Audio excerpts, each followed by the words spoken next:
have a good day. Yeah, look at these clowns. They're mad. Get mad. Get mad. Don't give a shit. Get mad. All right, look at them. Look at them. They're mad. Right? Because I'm recording this shit and continue to expose them. So now the young Nigerian female on the bus, and the reason why I call the Nigerian female because they sent them to target me. There's a woman that walked in on the bus, and you know, she was doing a hand signal. She was wearing the New York Predators Department, or they use the traffic. they use the traffic vehicle, right? So anyway, as I was saying, so she walked in the bus. She was wearing red, right? This is how the young Nigerian female was wearing red also, red pants, and she took her hand, one of her hands, and pressed her thumb. Yeah, the red jacket over here. So she took her hand and her thumb and pressed it against her sweater. She was wearing a sweater, the red sweater. The woman that walked in on the bus, right? And so the Nigerian female across from me with the child, you know, she started doing the palm fixation drill. She starts like pulling on her hair, you know, like she's sitting across from me, but she has her palm faced, you know, so that I can see it, right? So it's like, you know, if you sit now, you take your hands and, you know, you put it behind your ear, press it, took her thumb on her nose, and you kind of like rest your hands. Let me see if I can show you guys exactly what it is. A red bag. Again, a lot of color red, right? Look, all the same signals. Look at both of them. Right, putting two hands in my pocket, like this. So you know, it's like this. So she started, you know, as soon as that other Nigerian female walked in the red sweater, and then she took her thumb and pressed against her sweater. Like I said, that's what she did. The young Nigerian female with the child sitting across from me.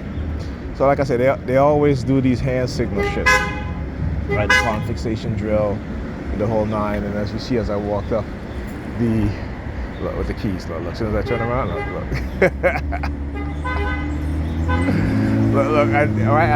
Did I mention China? Look, they got the Chinese. So it's just look, sticking his pinky finger out as he open the door, right? I'll talk about China.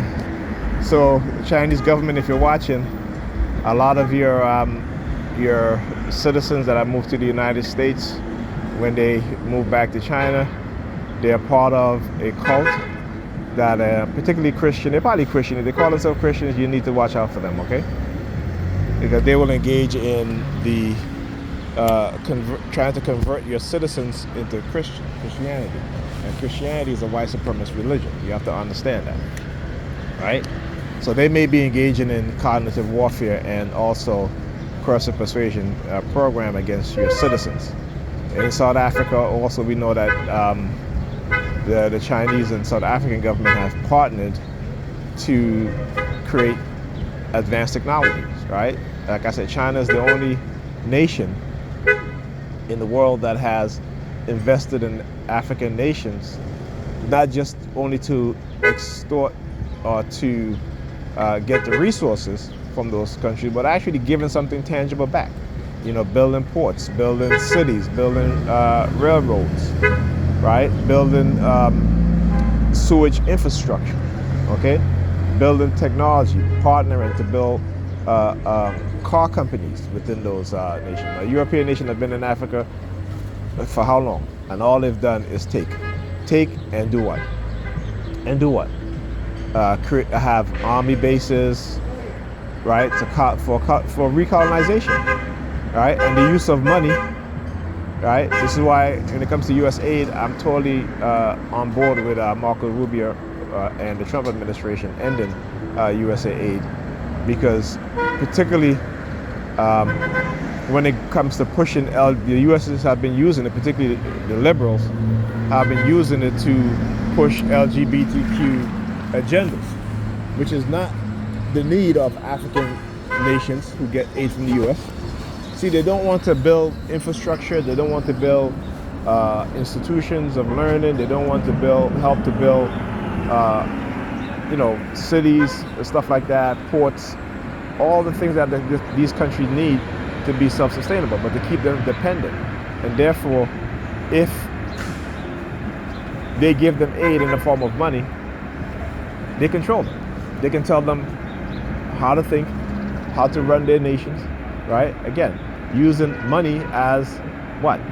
Leverage, right? Using money, and particularly when it comes to sanctions, the weaponization of sanctions for countries that do not agree with certain U.S. policies, right? And like I said, Africans don't need this whole big push on LGBTQ. No, should not be the main concern. But that is the main concern of the liberals who are pushing this agenda because of what? Because they want to reduce the world population. So you got to look at it from a deeper perspective, right? Not always on the surface, because what we tend to do, because we are surface level people. We don't think, and when I say we, I don't mean all of us. I mean the vast majority of us don't think. The vast majority of us just believe. We don't think, right? So even like last night, I was talking to my sister, and the women in my family, not all of them, but they're very religious and very ignorant to a lot of things that goes on. Okay, so for example, I know that they have had it because I told my grandniece, I said to her, marry before you carry. Marry before you carry. See, they don't push marriage onto their daughters. They don't push because they themselves don't know how to instill certain things within children, right?